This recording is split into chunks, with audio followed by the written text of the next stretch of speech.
Today we're going to take a look at a product called Reflecmedia. It involves a light ring that screws onto your camera's lens, and you shine this onto a cool backdrop called chroma. Chroma appears gray to the naked eye, but when you hit the light with it, it lights up a brilliant blue or green. So this material is made of these little satellite dish shaped beads, and there's millions of them. They just reflect back the lights that shone on them. And you could crumple this stuff and it still keys. It's amazing. So the light ring just attaches right to the front of your camera's lens, and you can do things like shoot a candlelight scene because this stuff doesn't spill all over the talent's shoulders. It's amazing. You can have blue or green, so if the talent's wearing some green in their clothing, you can switch over to blue or vice versa.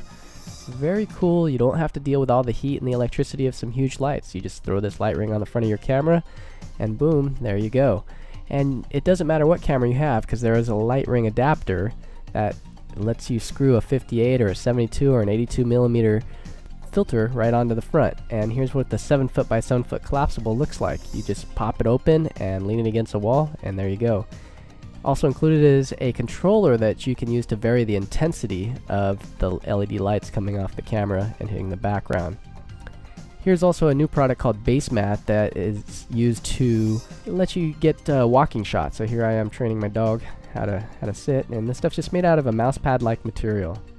In this example, we're going to show you how we took a ratty looking JPEG off the internet and just kind of Gaussian blurred it with a little filter, and now we're going to put together a little composite.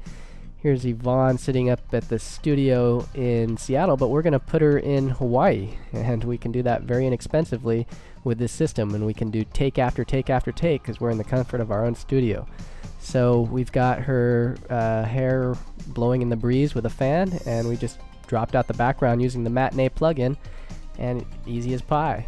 Here's another shot where we've got Yvonne in a $1 million studio, but nope, it's our little low-budget studio. Or this could be a dingy classroom. It doesn't matter where you're at. You can be using Reflecmedia and putting your talent anywhere.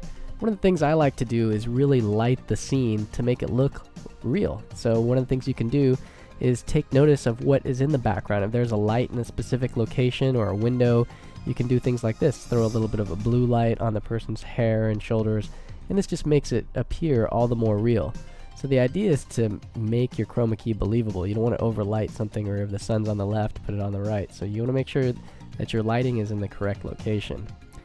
In this example, we're going to have Yvonne interact with the background, which is kind of cool. She's got a plasma screen up on the wall, and we've got a remote control, and click, we'll just turn it right off.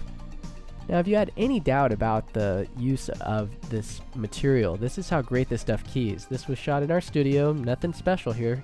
And look at this mat that we're able to pull off of this sheer fabric. I mean, this is right through fabric. We're able to get this kind of key. So look at that composite. That's Yvonne in Hawaii again, just with a couple clicks, and we're saving tons of money, and we can do take after take after take, as many as we want, because we're in the comfort of our own studio.